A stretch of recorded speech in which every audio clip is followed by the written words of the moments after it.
sommes à Rigvir. Rigvir, c'est l'Alsace. Nous sommes venus à la rencontre d'Haroun. Haroun, il est afghan. Rigvir est son village d'adoption, le village où il vit désormais. Entrez. Je suis très heureux d'être là. Bonjour. Magloire. Haroun. Haroun, ravi. Très plaisir de vous voir. On est chez toi ici, dans ta cour. On est chez moi, tout à fait. Haroun, vous êtes né en Afghanistan. Oui, je suis né en Afghanistan le 25 juin 1997 à Mazar-e-Sharif. Mais après, je ne suis pas resté beaucoup en Afghanistan à cause de la guerre. J'avais 6 mois que mes parents étaient obligés de quitter l'Afghanistan. Donc on est passé par les montagnes pour aller en Pakistan. D'accord. Et nous sommes restés un peu en Pakistan. Après, avec mes parents, on a de nouveau voyagé vers l'Iran. J'avais presque 1 an. Après, on est revenu en Afghanistan. D'accord. Lorsque les talibans sont partis. Mais on est reparti après. Donc j'ai fait pas mal de déplacements avec ma mère et mon petit frère. On est allé en Tadjikistan, en Inde, en Pays-Bas. Et j'ai 25 ans, je vais avoir 25 ans, mais j'ai pas vécu plus que 7-8 ans en Afghanistan. Et j'étais beaucoup dans le voyage. Quand vous dites on était obligé de partir, c'est parce que vous étiez chassé ou pour des raisons de sécurité, il fallait que votre père et votre maman partent? Ma vie était en danger. Et j'étais quelqu'un de très libre. Je pensais pas comme les autres. Je faisais pas comme les autres. Pour moi, c'était très risqué de vivre dans ce pays-là. Deuxièmement, c'était parce que mes parents ils sont divorcés. De la place d'une femme divorcée en Afghanistan, c'est très risqué. Ils étaient déjà divorcés quand vous aviez 1 an? Ça, j'avais 8-9 ans. Plus tard, vous- c'était un peu plus tard. Ouais. Quel souvenir vous avez de l'Afghanistan que vous avez quitté pour la dernière fois? À quel âge donc? En 2016, j'avais 18 ans. Lorsque je suis arrivé en France, c'était la dernière fois où j'ai vécu en Afghanistan pendant 3 ans. Donc pourquoi la France? Il y a 7 ans, vous vous dites je dois partir. Pourquoi la France? Celui qui aime du bon vin et manger du bon fromage, il choisit la France. Il y a aussi beaucoup de ma famille qui vit en France aussi. En fait, de côté de ma mère, il y a mes oncles qui vivent à Paris. Il y a mon petit frère qui était là aussi. Donc l'objectif, c'était de joindre ma famille ici. Et j'avais déjà un passé en France dans les années 2012. J'ai vécu pendant 1 an à Paris. Et donc j'avais un très très bon souvenir de la France. J'ai quelque chose d'incomplet. Il faut que je le complète. Et c'est pour ça que je suis venu en France. Lorsque j'étais encore en Afghanistan, je me sentais comme un prisonnier.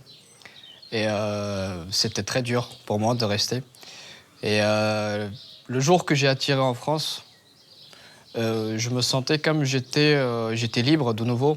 Libre de mes choix, de mes pas. Libre de tout. Et je n'oublierai jamais cette image lorsque le soir, quand je marchais dans les rues de Paris, pour moi, la seule chose qui comptait, c'était de ne pas réussir en France, mais plutôt d'avancer. Je voulais juste avancer dans la vie. Parce qu'avant de réussir, il faut avancer. Et pour moi, c'était le premier pas d'avancer de l'Afghanistan jusqu'en France.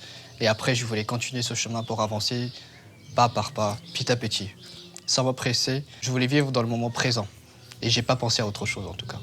On peut aimer le bon vin en Afghanistan? Tout à fait. On a des meilleures raisins du monde. On fait du vin en Afghanistan? On faisait dans les années 1970, où il n'y avait pas encore les talibans ou l'invasion du RSS. Oui.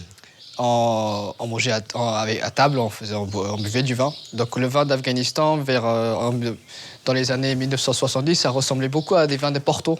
J'imagine que le reste de votre famille n'a pas les pieds dans la vigne, ou n'habite pas au-dessus d'une vigne, parce que là on habite sous la vigne. Hein. Ouais. Donc vous êtes le seul, j'imagine. Je suis le seul vigneron de la famille, on peut dire. Sans prendre une grosse tête, même dans tout l'Afghanistan, il n'y a pas d'autre vigneron qui fait du vin et qui travaille avec de la vigne. Aujourd'hui, pour l'instant. De quoi rêviez-vous avant de faire votre valise, de boucler la dernière valise et de venir en France? On a tous des rêves, on a tous des objectifs. Et l'image de la France que j'ai, c'est l'image que nous, on souhaiterait donner dans le futur. Oui. Et moi, avec mon travail, je ne veux pas montrer que je sais faire des choses. Je veux juste montrer avant tout, il y a la nature, l'environnement, la biodiversité à respecter, à préserver. Donc je ne vais pas faire un travail pour donner une bonne image de moi-même, mais je vais travailler pour la nature plutôt.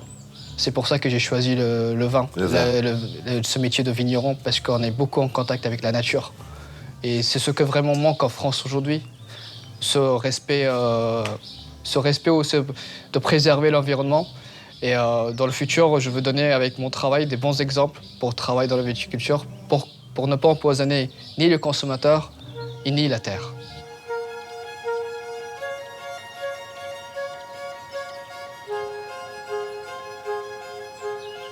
En Afghanistan, j'adorais monter sur les collines. Et comme l'Afghanistan, c'est un pays très montagneux, et aujourd'hui, à cet endroit, à Reykjavik, je trouve ces sensations que j'avais en Afghanistan.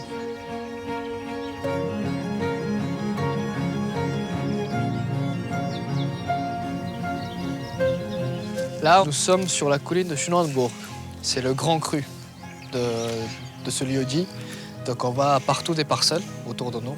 On est englobé par tous les cépages traditionnels de l'Alsace, les 7 cépages très connus. On est au centre, au cœur. Mais vraiment, on est dans le cœur de tous ces cépages-là, dans ce vignoble. Il a fallu grimper, moi je veux bien m'asseoir. Avec plaisir.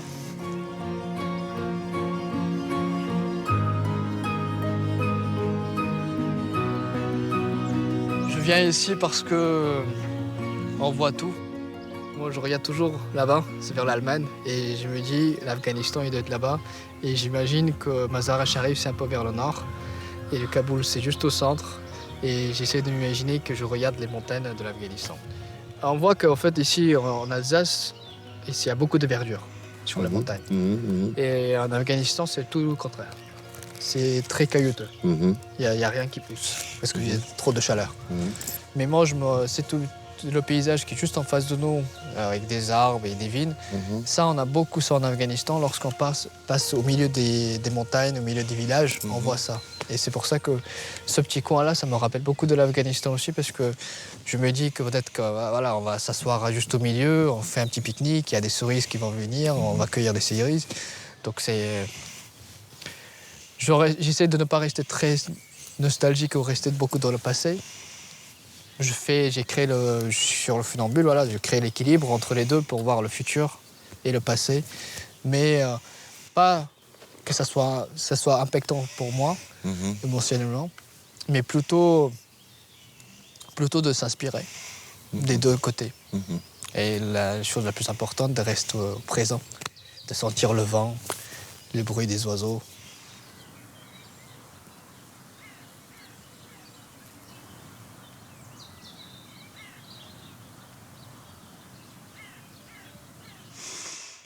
Vous avez l'impression que ceux qui ont fait que vous avez été poussé vers l'extérieur de l'Afghanistan vous ont volé quelque chose? Si, ça fait mal au cœur parce qu'il nous a éloignés de nos racines, d'où on est vraiment commencé à vivre, d'où on a pris qui on est exactement. Si, c'est à ces personnes, je les en veux. Mais aujourd'hui, je les en veux pas parce que je sais que demain, j'essaierai de faire des bonnes choses et qu'un jour, je pourrai me retourner contre eux et de le faire disparaître. Lorsqu'on est né dans un milieu ou dans une atmosphère où il y a la guerre, on devient un enfant guerrier tout de suite. C'est pas très facile de ne pas vivre avec sa famille, vivre loin de ses origines, de s'adapter de nouveau à un autre endroit. Mais la chose la plus importante, c'est de ne pas oublier d'où on vient et surtout rester humble et se rappeler toujours pourquoi on est là. Si Haroun a choisi l'Alsace, c'est pour être plus près des vignes, bien sûr. Mais c'est aussi la région de Nadia, son épouse et mère de ses 2 enfants. Son BTS agricole, spécialité vigne et œnologie en poche, il se forme aujourd'hui avec passion auprès de Stéphane Banvart, son maître d'apprentissage. Haroun s'investit également aux côtés de l'association Les Vignes Vivantes, qui défend une agriculture biologique et une gestion des sols plus responsable.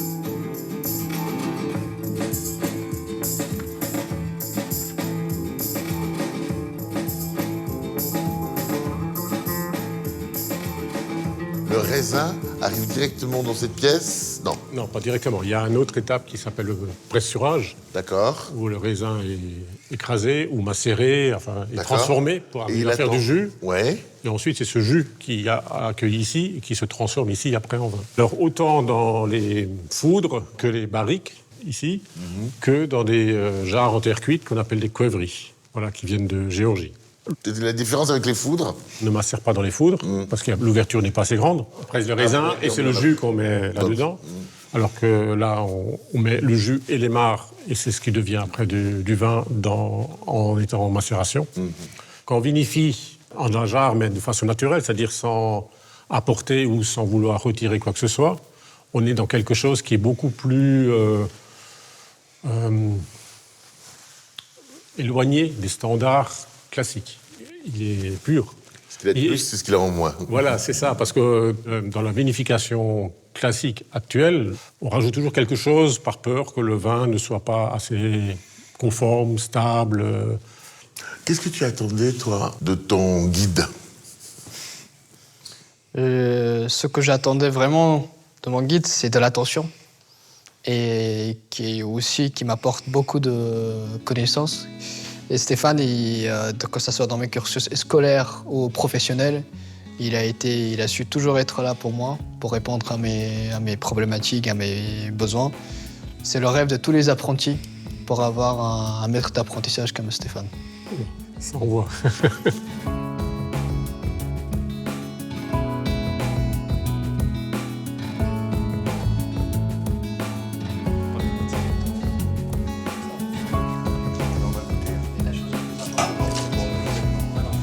La chose la plus importante, c'est qu'est-ce que vous sentez lorsque vous prenez la première gorgée.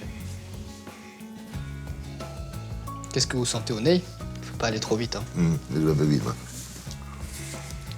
En tournant, ça permet d'aérer un peu le vin pour sentir mieux les arômes.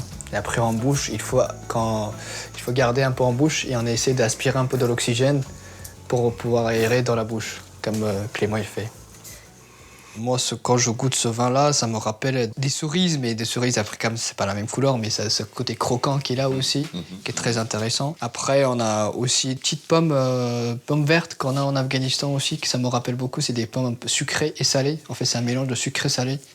Ça, c'est ma toute première cuvée de toute ma carrière que j'ai fait, il y a 2 ans. Il est très précieux, ce vin. Pour vous, à vos yeux? À mes yeux, tout est précieux, hein, toutes mes bouteilles. À mes yeux, c'est le premier. C'est le premier. On dit, hein, on a une expression, on n'oublie jamais son premier amour. Oui. Donc moi, j'ai un lien très très très fort avec ces bouteilles-là. Donc c'est un cépage de Gewürztraminer, un cépage qui est très connu, qui a la peau un peu rosâtre et que ça donne des vins blancs très aromatiques, très épicés. Moi, j'ai un coup de cœur pour le Gewürztraminer parce que ça va très très bien avec les plats afghans. À vous, à notre rencontre. Santé, au plaisir, santé. Bassalamati. Bassalamati. Bassalamati. Bassalamati. Pourquoi eux deux ce soir, aujourd'hui, avec nous? Donc comme ces 2 personnes qui sont un peu étrangers, on va dire, dans la classe, donc on fait en totalité 3. On vient d'ailleurs, mais on fait un beau mariage ici. Bon, on ramène de nouvelles cultures et on essaye d'apporter et en même temps d'apprendre beaucoup de choses.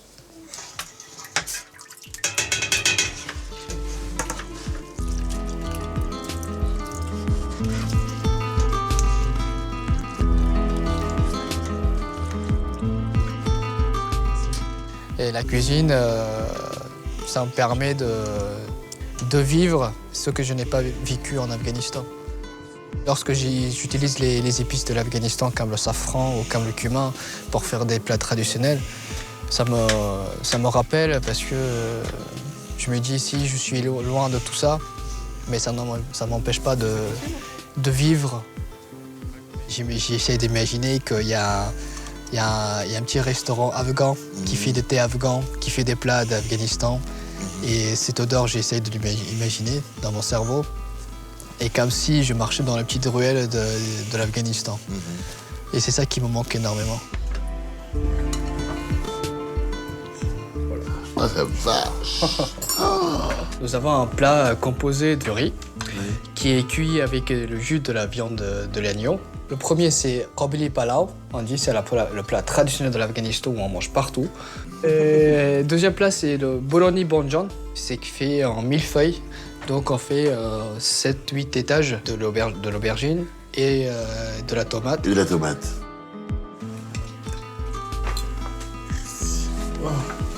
Ça. C'est coloré. Hein. Pour une petite anecdote, c'est pour la première fois que j'ai goûté un vin, c'était en Afghanistan, en cachette, dans un atelier d'un peintre qui est un très bon ami à moi aujourd'hui et qui souffre avec l'arrivée des talibans.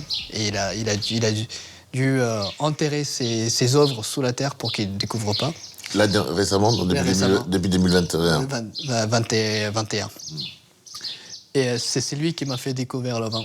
Et je crois que je lui dois quelque chose pour cette passion que j'ai aujourd'hui, parce que ce soir-là, lorsque j'ai goûté pour le premier verre du vin, c'était un vin blanc qui avait élevé pendant 6 mois dans un seau en plastique, qui m'a servi avec une louche dans un verre, dans une tasse, dans sa thé.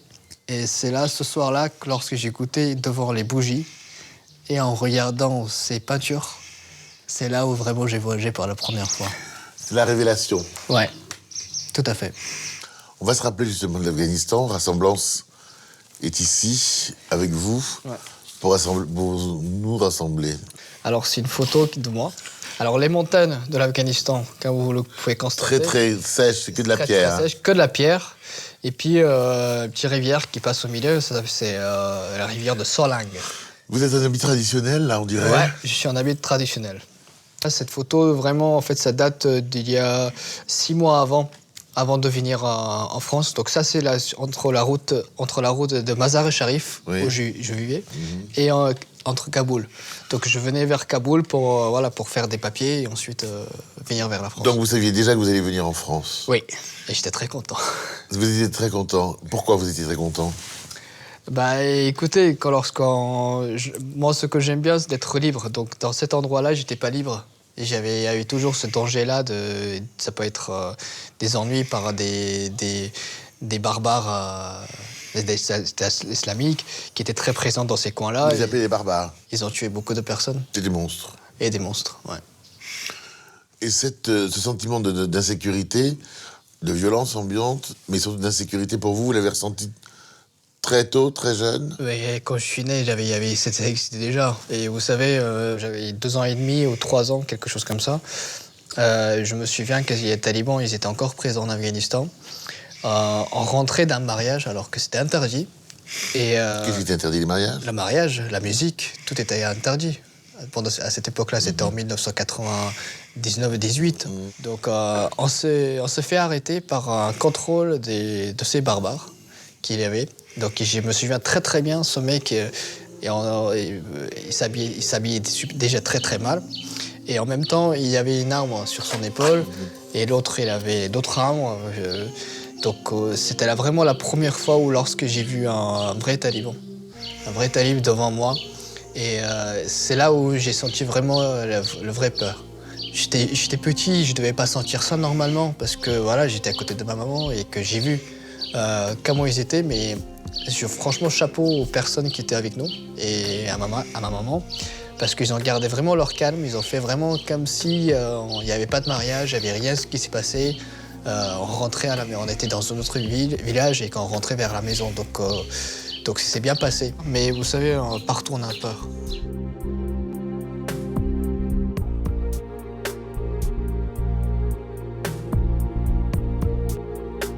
Alors ça, c'était vraiment le 2e jour à Paris. Je venais souvent à Châtelet pour aller au cinéma. Et c'est l'endroit, Châtelet, et vraiment ce coin-là, j'adorais vraiment. Parce qu'il y avait la Seine à côté, il y avait après il y avait d'autres marchés et tout. Et 2e jour, j'ai voulu absolument venir à Châtelet, parce que je me sais que c'est l'endroit où j'ai visité pour la dernière fois avant de partir vers l'Afghanistan. Et je voulais venir pour voir vraiment mon passé et regarder le futur en même temps. Et là, je suis en train de me dire, il faut que je réussisse, il faut que j'aille plus loin, il faut que j'atteigne mes objectifs. Aujourd'hui, je préfère faire du vin. Même je sais que dans l'islam, ce n'est pas, comment dire, autorisé ou accepté. Mais mon message à tous ces musulmans, à tous ces barbares, c'est que je préfère faire du vin plutôt que de me baigner dans le sang des innocents. Mon grand rêve, c'est de retourner en Afghanistan, que mes enfants puissent sentir la terre de l'Afghanistan, ma compagne d'ailleurs aussi, et moi de nouveau, et de travailler avec les cépages afghans. Et pour atteindre ce rêve-là, je suis capable de faire n'importe quoi. Et je suis capable de me positionner devant ces barbares. Je crois que la résistance, ça vaut plus que le mal. Aujourd'hui, vous êtes dans l'impossibilité de retourner sur vos terres. Est-ce que le matin, quand vous vous réveillez, il y a des moments de... À quoi vous pensez? Et c'est très simple. Vous savez, depuis 20 ans que je fais des cauchemars à cause de ces talibans-là. Pourquoi? Parce que j'ai entendu des explosions à 50 mètres de chez moi. J'ai vu des gens morts à 100 mètres de moi. Et même une fois, ma vie était en risque à Mazar-e-Sharif. Si j'allais vers l'école et si j'arrivais 5 minutes avant, je serais plus là aujourd'hui. J'ai eu de la chance de partir un peu tard de la maison. Donc, toutes ces choses-là, tous ces cauchemars, il vit encore à l'intérieur de moi, à cause de ces personnes-là. Alors, moi, aujourd'hui, je peux dire que j'essaye de compromiser avec d'autres choses, avec d'autres patients. Mais des personnes qui vivent ça tous les jours, pour eux, c'est encore plus dur. Et aujourd'hui, ça va tellement mal, depuis et ça vient de commencer dans l'Europe de l'Est, la guerre, que je fais des cauchemars et que je vois sur la colline où on était hier, où il y a tous les voitures de militaires qui viennent ici. J'ai des cauchemars comme ça, par exemple. Et pour le soigner, je sais pas, ça prendra du temps. Mais le matin, la première chose, ce que je sens, c'est... même s'il pleut, je dis, il y a du soleil qui se cache derrière, il y a de l'espoir derrière. Et après, la pensée pour ceux qui vivent très très mal, surtout pour mes compatriotes. Après, j'aime pas parler que de mes compatriotes parce qu'il n'y a pas que de la guerre en Afghanistan. Il n'y a pas que de la guerre en Ukraine. Il y a dans tous les pays orientaux, Yémen, d'autres pays en Afrique, partout il y a de la guerre. Après, ça dépend où on se concentre plus. J'avais envie de vous donner 2 choses. Là d'où je viens, de façon lointaine, qui est le Togo, le jour où les garçons et les filles naissent, on met de côté des perles. Ouais. Qui symbolisent le rapport que l'on a avec ceux que l'on ne nomme plus, c'est-à-dire ceux qui étaient avant.